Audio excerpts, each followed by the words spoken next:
Hello guys, welcome back to our channel. तो start करते हैं आज हम काइनेमैटिक्स का chapter 4 vector analysis.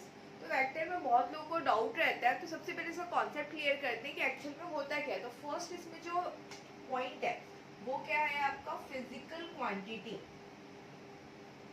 Physical quantity, तो फिजिकल क्वांटिटी किसको बोलोगे आप?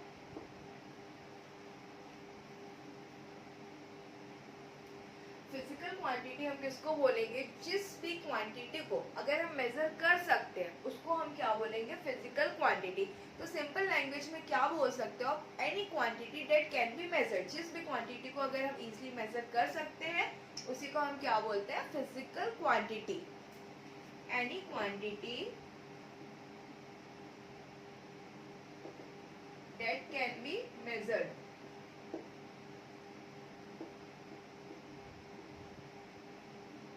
जिस क्वांटिटी को हम इजी मेजर कर सकते हैं उसी को हम क्या बोलते हैं? Physical quantity. अब फिजिकल क्वांटिटी में इसके टू टाइप्स होते हैं, इसको टू पार्ट में हम डिवाइड कर देंगे। वो टू पार्ट क्या है? फर्स्ट पार्ट होता है आपका स्केलर एंड सेकेंड पार्ट क्या होता है आपका? वेक्टर। तो आई होप यहाँ तक तो समझ में आया होगा। एक बार रिविजन कर लेते हैं। फिजिकल क्वांटिटी उस क्वांटिटी को बोलते हैं जिसको हम मेजर कर सकते हैं। फिजिकल क्वांटिटी के टू पार्ट्स, फर्स्ट होता है स्केलर और सेकेंड होता है वेक्टर। तो स्केलर क्वांटिटी किसको बोलोगे आप? जिसके पास सिर्फ मैग्नीट्यूड हो, उसके पास डायरेक्शन नहीं होगा। तो आप यहाँ पे क्या बताओगे? स्केलर में क्या होगा? Only magnitude, only magnitude, no direction. तो इसको थोड़ा सा समझने की कोशिश करोगे। इसमें क्या क्या चीज आएगा? जिसमें सिर्फ मैग्नीट्यूड हो और डायरेक्शन से आपको कोई मतलब ही नहीं है। तो आप यहाँ पे सपोज आप यहाँ पे एक शॉप गए हो, ठीक है, वहां से आपने क्या किया? पोटैटो परचेज किया। तो आपने पहले 10 केजी पोटैटो लिया, फिर आपने और 10 केजी पोटैटो लिया। तो जब ये हो जाएगा तो टोटल कितना आएगा? दोनों का ऐड करोगे तो क्या हो जाएगा? 20 केजी। यहाँ तक क्लियर है? सपोज ये जो केजी है इसी को हम क्या बोलते हैं? मैग्नीट्यूड बोलते हैं। तो यहाँ पे सिर्फ मैग्नीट्यूड यूज हो रहा है। अगर सपोज ये वाले 10 केजी को मैं इधर रख देती हूँ और इस 10 केजी को मैं इधर रख देती हूँ, मीन्स मैंने क्या किया? दोनों का डायरेक्शन चेंज कर दिया। इसको यहाँ पे लेके आ गई और इसको यहाँ पे लेके आ गई। तो इससे कोई फर्क पड़ेगा क्या? ये 10 यहाँ लिखेंगे, ये 10 यहाँ लिखेंगे, फिर भी दोनों को ऐड करेंगे तो क्या मिलेगा आपको? 20 केजी। तो इसमें डायरेक्शन से कोई फर्क पड़ रहा है क्या? कोई फर्क नहीं पड़ रहा। तो स्केलर क्वांटिटी उनको बोलेंगे जिसमें सिर्फ क्या होगा? मैग्नीट्यूड होगा, डायरेक्शन क्या होगा आपका? नहीं होगा। Means only magnitude, no direction. तो यहाँ पे क्या क्या चीजें आ जाएंगी? मास, टेम्परेचर और क्या आ जाएगा आपका? टाइम। तो यहाँ तक क्लियर है? स्केलर क्वांटिटी हम उस क्वांटिटी को बोलेंगे जिसमें सिर्फ मैग्नीट्यूड होगा, ओनली मैग्नीट्यूड, नो डायरेक्शन। हमको वहां पे डायरेक्शन की नीड ही नहीं है। आप इसका डायरेक्शन चेंज करो उससे कोई फर्क पड़ेगा ही नहीं। उसका जो आंसर आएगा वो सेम आंसर आएगा, जिसके अंदर क्या क्या चीजें आ जाएंगी? मास आ जाएगा, टेम्परेचर आ जाएगा और टाइम आ जाएगा। अब सेकेंड देखते हैं वेक्टर। वेक्टर में क्या होता है? वेक्टर में बोथ मैग्नीट्यूड एंड डायरेक्शन। यहाँ पे क्या यूज होगा? यहाँ पे मैग्नीट्यूड भी होगा प्लस डायरेक्शन भी होगा। एक एग्जांपल के थ्रू समझते हैं। सपोज यहाँ पे एक ऑब्जेक्ट रखा हुआ है, ठीक, यहाँ पे तो क्लियर है? ये क्या है? कोई ऑब्जेक्ट है।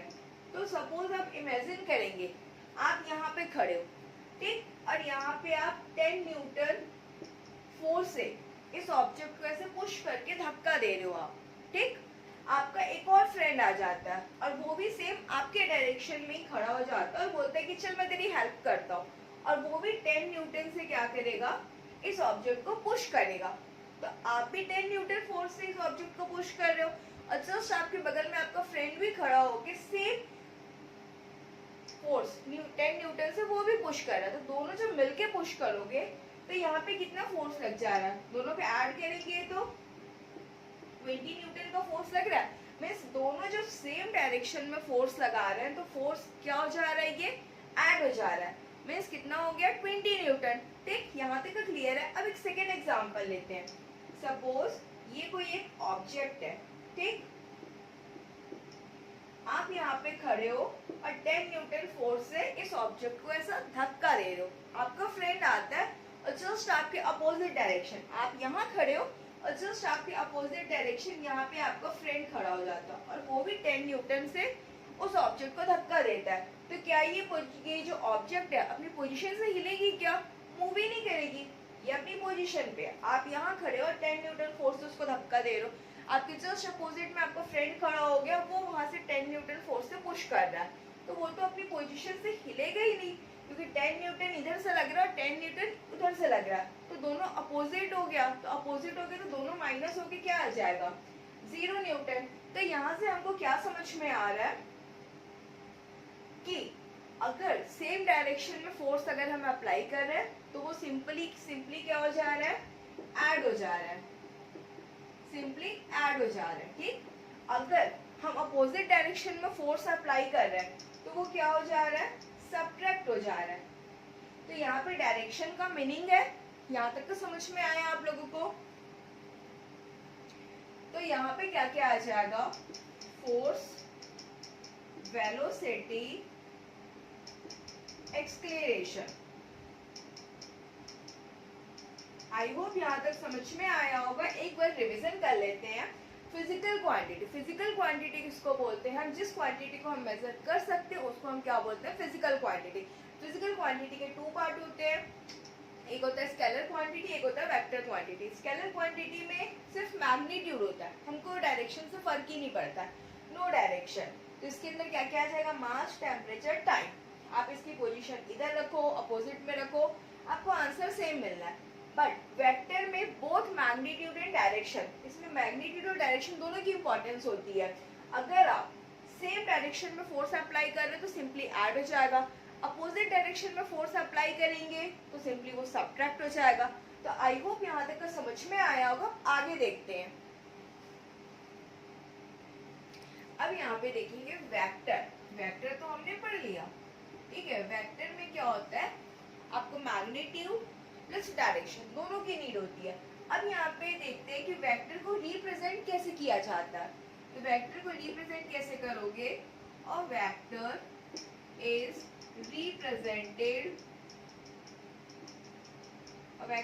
represented by arrow over alphabet।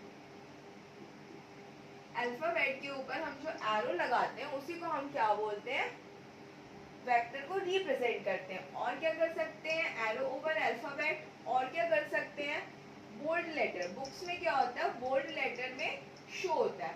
अब यहाँ पे समझने की कोशिश करते हैं।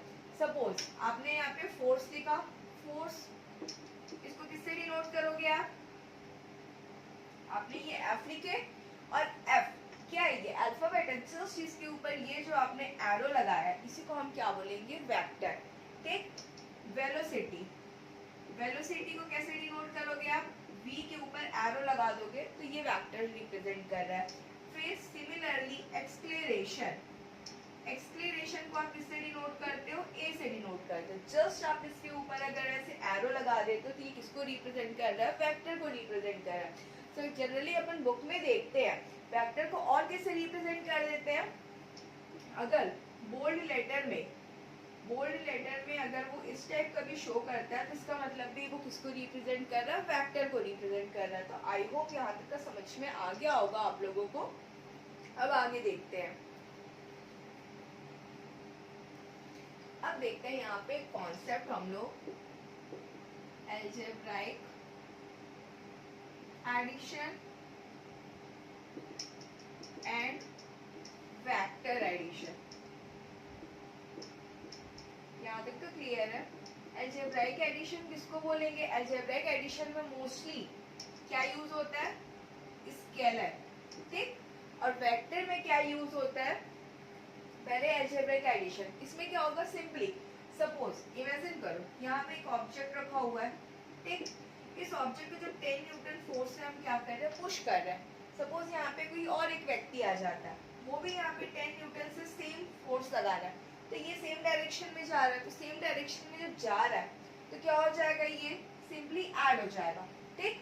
अगर अपोजिट डायरेक्शन में लगाते हैं तो वो क्या हो जाएगा, सब्ट्रैक्ट हो जाएगा। यहाँ 10 न्यूटन फोर्स लग रहा है और यहाँ अपोजिट में भी 10 न्यूटन लग रहा है, तो टोटल कितना हो जाएगा, 0 न्यूटन। यहाँ पे 10 न्यूटन से लगा रहे हैं और फिर अगेन सेकेंड पर्सन भी 10 न्यूटन से फोर्स लगा रहा है। यहाँ पे टोटल कितना हो जाएगा, 20 न्यूटन।